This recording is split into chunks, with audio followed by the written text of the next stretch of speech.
Today, isinali ko ng sabay ang mag-inang si Reese at Hershey sa isang specialty dog show para sa breed nila. Mga international husky experts na judges ang mga inimbitahan para mag-judge sa 22 na mga nagagandahang Siberian Huskies na mga kasali dito. Ilan sa mga huskies na kasali ay mga champion at imported pa galing sa iba't ibang bansa like Thailand, Amerika, Russia, at iba pa. Well, si Mama Reese din naman natin from Russia, pero Pinay na ito siya at heart. Lalo naman itong dalaginding niyang si Hershey na born and raised na dito sa atin. Ayun, so samahan niyo po kami sa another dog show series na naman featuring our mother and daughter tandem.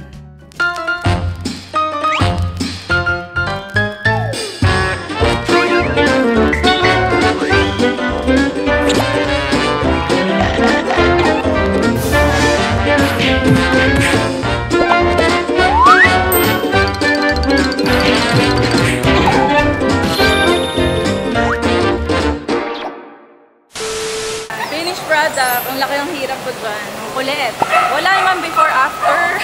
May balahibo pa.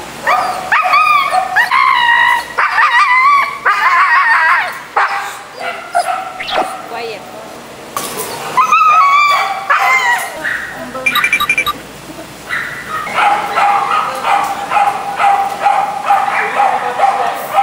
A few minutes later. After ko silang i-groom, practice muna natin sila sa ring para hindi sila masyadong manibago. And ayun na nga po, since specialty dog show ito, at usually sa mga ganitong big dog shows lang medyo guaranteed na magkakaroon ng kalaban si Hershey, yung mga same niyang wala pang Philippine title, minabuti ko nang mag-hire na muna ng professional handler para naman more chances na magka-points siya. Kaysa kung ako yung mag-handle, baka mag-away na naman kami sa loob ng ring. Flashback. End of flashback. Pero just in case naman, kung magkakasabay yung mag-ina sa ring, prepared naman ang aking attire dyan. Meron talagang balahibo. Medyo kinabahan ako doon. May pa-delaying tactic si Sir. Kasi hindi po ako mag-handle today. Kasi kuya at saka specialty kasi to eh. So para mas talagang, you know, hindi ako pwede mag-practice. So, ito na nga po yung first ring of the show, and turn naman nga pong sumalang ng mga females. Laging una si Hershey kay Reese kasi mas bata siya. Diba halata naman, puro laro pa rin ang nasa isip. Under junior class na po, lumalaban si Hershey natin ngayon. Finally, nakagraduate na rin po siya sa puppy class kasi 10 months na siya ngayon.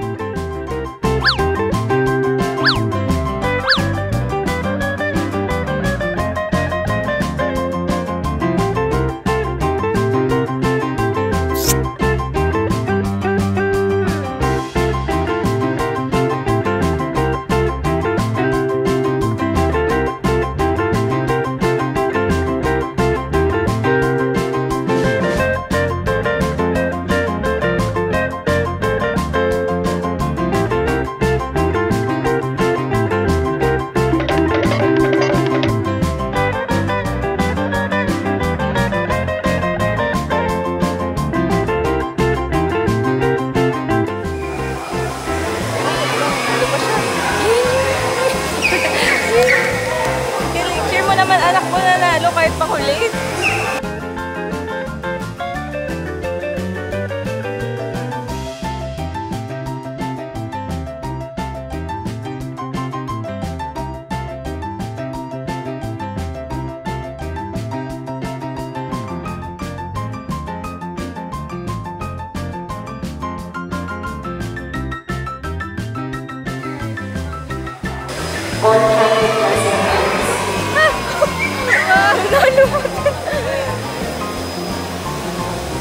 Grabe pong panunungol to. Kasi pag hindi siya, bawal naman kasi siya ilakad-lakad dahil nga daw lumalawit yung dila sa ring.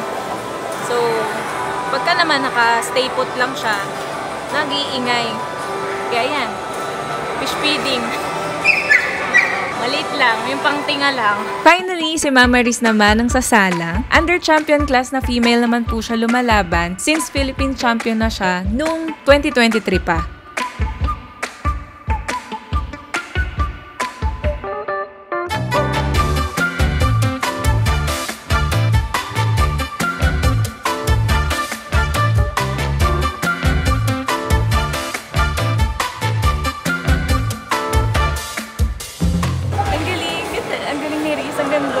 Sana maka-place. papasok ka. Ganun talaga. Expectation. Ngayon lang kasi siya, friends, na parang nakasali ulit na mature. Late kasi mag-bloom series. So, ngayon ko lang siya nakita ng ganyan. Sana makita din ng judge yun.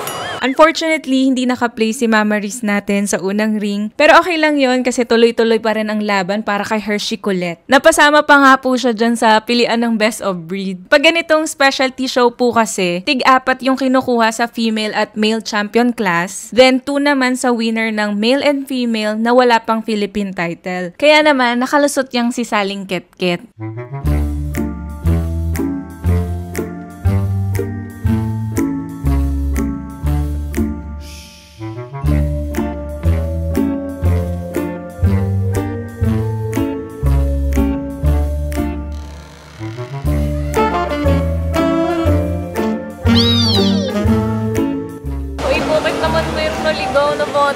Botong paslim. Oo. Ayun na po si Batang paslim. Ay, dati yan. Wow, lumalaban na. Wow, lumalaban na. Excited talaga. Ako, akala niya laro na. Naku.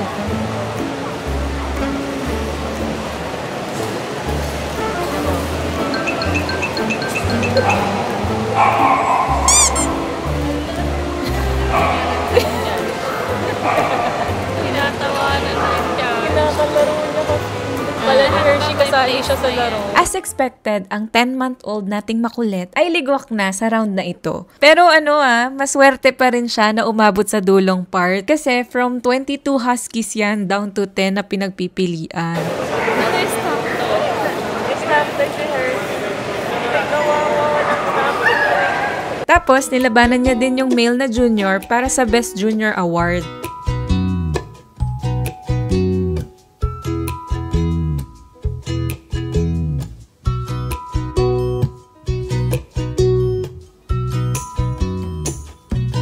At siya nga po ulit yung pinili. Parang nakakahalata na ako dito sa judge na to. Paborito ata talaga si Hershey. Ay, wow, dalawang plato. Bakit dalawang plato? Actually, hindi na kami nakapapalo sa nangyari. Bakit gano'n? Dalawa yung plato niya. Gusto lang naman natin ng staff toy. Oo, kaso yung staff toy yung gusto namin.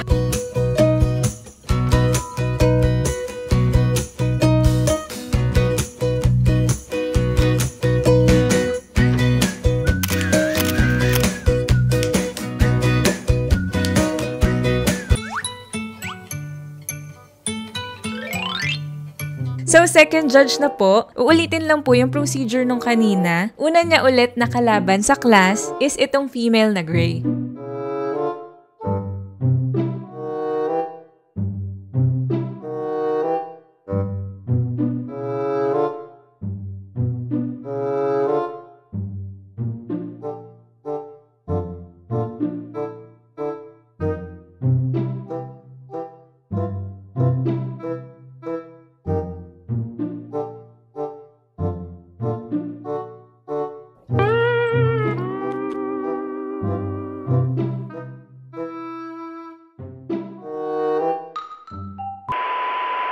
Heto naman, nahataw na si Mama Riz for judge number 2.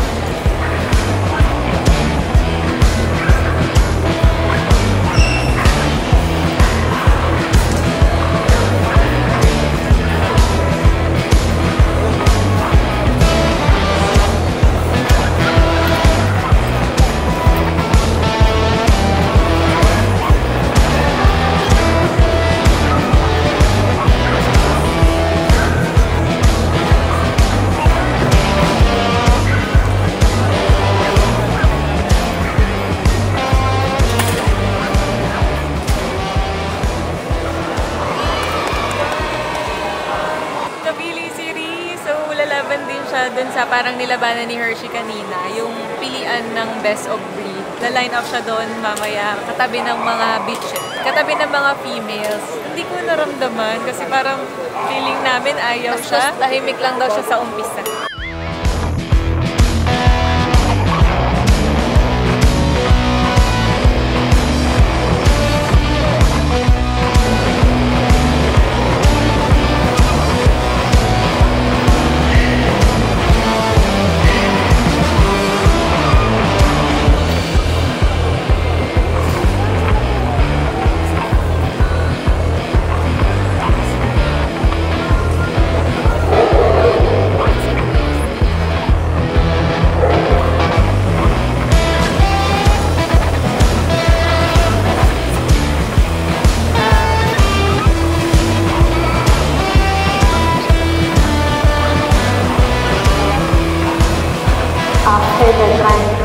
Yay! I'm proud of you, Mama! Ang galing ni Mama. Second best na female. Wow! Ang galing yung dalawa.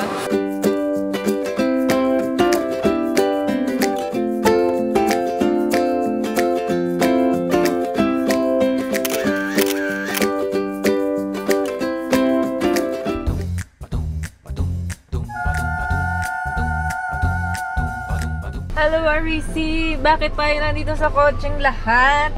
Wow! Energetic yan. Tingnan niya naman. Andito lang kami. Nasa parking. Nakabukas ang makina. At tingnan niyo. Tulog. Sarap ng tulog ng bata. Saka si Risi, tahimik silang lahat. Mas komportable sila dito sa loob kaysa pagka nandun sa may pwesto namin sa venue. Ewan, ayaw, di ba nila bet yung cage nila?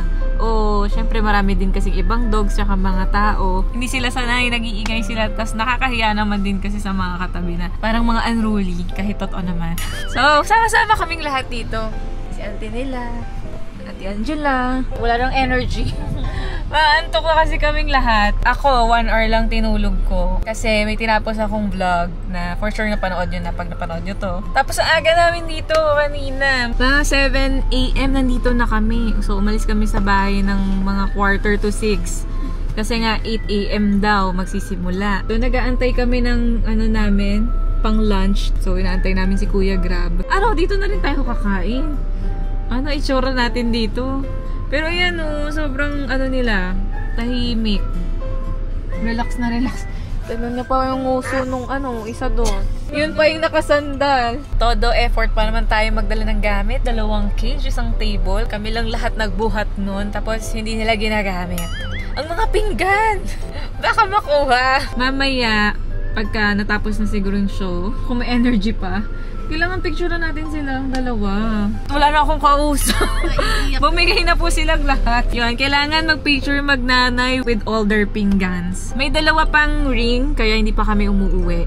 So, all breed naman yon. Hindi na yon yung specialty na puro huskies lang. Basta po, meron pa silang lalabanan mamaya na 2 ring. So, antay-antay lang tayo. Baka mamaya may pahabol na award. Wow! Tapusin lang natin. Pero kung kami lang gusto na namin umuwi. Sayang kasi minsan lang magkaroon ng kalaban tong si Hershey na hindi mga champ class. So, dun lang siya kasi makaka-points. So, samantalahin lang natin. Baka mag-earn pa siya ng points. Kasi kanina, meron siyang 3 points. So, total of 8 points para sa kanyang pag-earn ng PH champ title. Pwedeng maging 6 kung tuloy-tuloy siyang manalo. Pero, syempre, depende naman sa pick ng judge. Yun lang. Gutom lang to. Wala kasi ako magawa.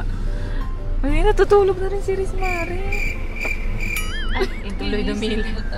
1 eternity later. So, fast forward na natin yung mga ganap pagkahapon yan since tulala mode na kaming lahat sa pagod. Tsaka familiar na din naman kayo na paulit-ulit lang yung ginagawa nila dyan. Baka mahilo lang kayo. Dahil nga po, madaming naitulog ang ating Hershey nag-uumapaw na naman ang kanyang energy.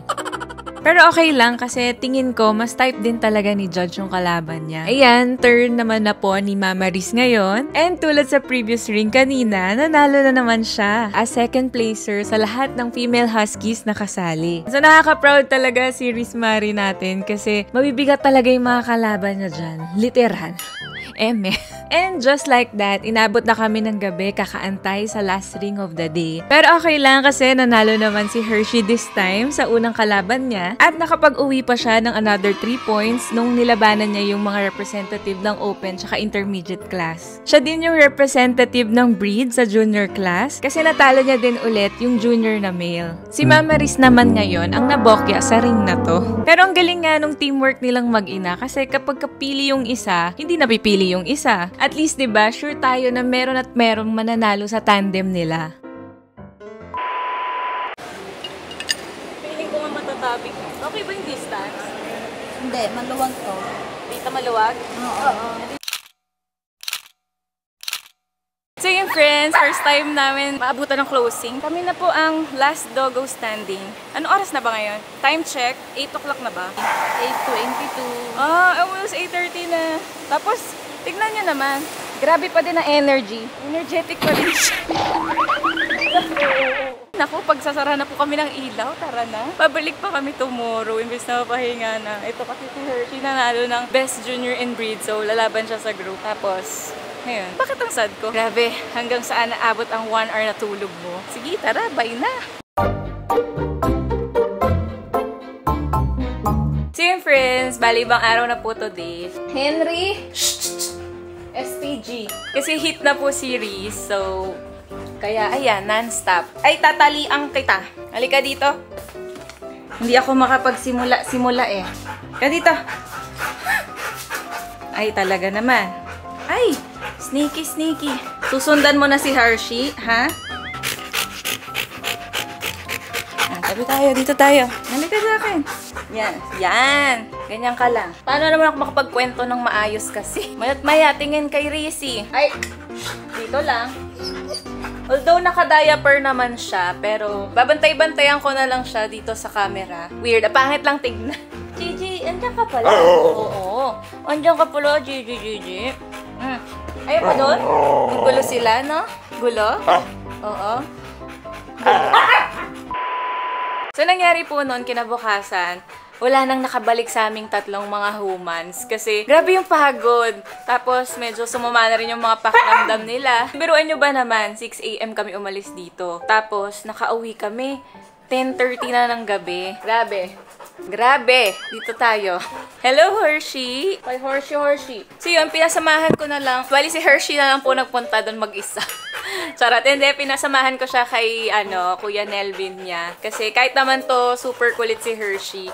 Pagdating naman sa biyahe, very behave lang siya. Kaya walang problema pagdating doon. Pwedeng walang naghahawak sa kanya sa kotse habang nasa biyahe. Kaya carry lang naman. Kung pwede nga lang po sana kaming totally hindi na bumalik kinabukasan, hindi na talaga. Kaya lang kasi sabi, kapag hindi daw tinapos yung show, yung hindi siya tinuloy yung group competition, mafo-forfeit daw yung mga points na nakuha nung kahapon nun ni Hershey. Ayun, so no choice po talaga kami kundi pasiputin si Hershey kasi masasayang lang lahat ng pinaghirapan namin. So bale, first time ko nga nun na hindi makasama sa dog show since nag-start kami nung 2022. Bale, si Kuya Nelvin, yung bag niya, and a dream lang ang meron ng ating Hershey sa pakikipaglaban. Pero kahit walang lola ito na nag-groom sa kanya bago siya pumunta.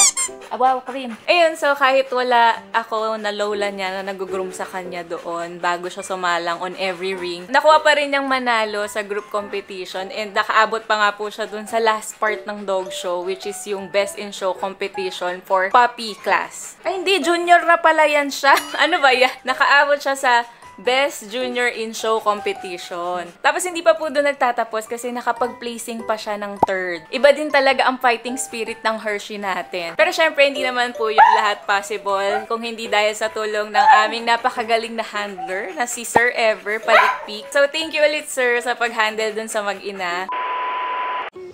Ano, napagod na kayo dyan? Ha, Henry? Pagod ka na?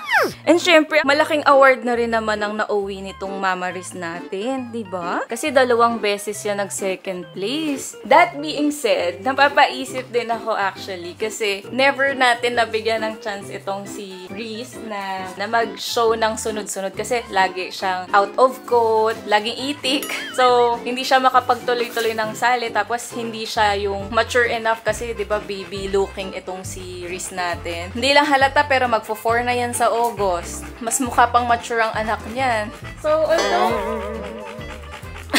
Ayan mukha mo, be. Dapat po talaga kasi planned na ipag-puppy ulit namin itong si Mama Riz. Scheduled po talaga. Kaya lang kasi parang sayang naman kasi ang ganda ng performance niya itong past dog show. Tignan natin baka kaya niyang mag-grand champion kagaya ni Henry. Ayun. Kaya, be, career muna tayo before lap life. Applicable din pala sa aso yun. Ay, nako. Yung itong si Henry natin, mamumove na naman ang date nyo. Marami namang time for that kasi bata pa naman si Riz. Tignan natin Although mahirap ma-achieve yon, pero at least nabigyan natin ng chance si Mama Riz. Kasi parang ever since na sumali siya, bilang lang sa daliri yung nasalihan niya.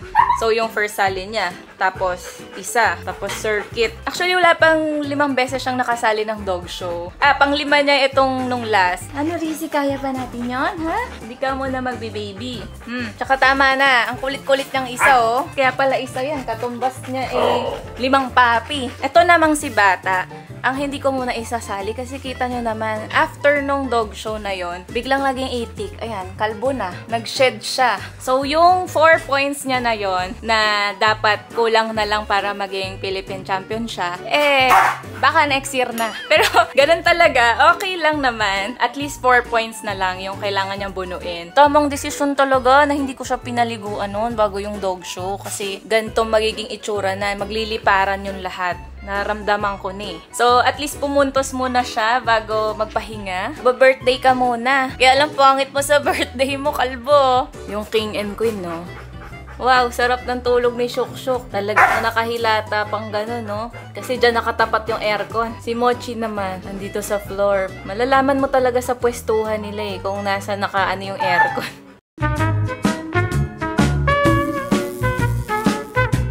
Naman, friends, sinare ko lang sa inyo yung mga ganap doon sa recent dog show na nasalihan nila. We'll see you on our next video. Ito naman, busy sa retired life niya. Kung hindi busy magpahinga, busy gumawa ng baby. Kinakalabit-kalabit pa niya yan. Ayaw nga. Career muna over love life. Sikri mo muna since nandito. Nandito kasi silang magmama, oh. We'll see you on our next video. Bye! Chichi! Bye-bye! Bye! Kayo dyan. Rizzy. Bye! Ikaw. Henry, bye! Ikaw kulit. Anong ginagawa mo? Sinusot-sot mo na naman yung mga comporter. Ganyan ang gawain yan Parang baby pa Kaya lagi puro laway mga kumot namin. Hindi niya naman ginangat-ngat pero hindi dinududo niya. Ay, ginangat-ngat din pala. Hershey Kalbo. Bye! Ito lang pwedeng bumaba kasi. Papati si Gigi. Sila lang pwedeng kasama nung dalawa. Ayan, baba na ka rin. Ayan, ang mga bully. Napapati siya. Ikaw, Sugar, binabully mo. Kinorner niya doon kanina sa sa kainan. Shh! Ay! Doon ka nga muna. Doon kayo doon. Magpapati yan. Baka pag tumakbo Ito ka. Yes. Ikaw naman, huwag mabulihin si Gigi. Matutroma yan, trauma pa sa inyo. Napapati nga. Nakaihi na agad. Siyempre, papatungan ni Sugar. Kasi ganyan talaga yan. Wala, tumakbo. Mabulin ni Sugar yan. Gigi, save yourself! Pero napupup din yata siya, kaya siya tumatakbo. Napupupo nga. Tagal-tagal ko daw kasi mag-vlog. Ay! Pumupupo na pala itong mama niya. Kanina pa daw siya nagsasabi. Baka yun yung inaano niya kanina sa simula ng vlog. Ang tagal nagtiis. Ikaw, magbabay ka muna. Nagpapati pa ang everyone. Machi! Ay sus! Ang cutie. Pareho kayo ni Henry ngayon, ha? BFF goals talaga kayo. Naka-diaper din. Ha? We'll see you on our next video. Bye! Ay, perfect naman ang babay. Okay, Ay, aatakihin niya yan. Pag pinapasok ko, pusta, aatakihin ni Mochi yan. Yung dalawa. Pero mas si Gigi yung aatakihin niya. Ayan, Mochi! Ba't kasi kailangan habul-habulin? Ay, Mochi! No! Ang mata mo! Ang laki-laki mo Ay! Gigi, no! Huwag ka maglaro! Ay! Huwag nyo anuhin. Matutroma sa inyo yan. Kawawa naman ang apu-apuhan. Inuupuan na ni Sugar. Hindi naman sa takot ako, pero parang ganun na din. Babay na lang, babay na. Sugar, come here. We'll see you on our next video. Bye!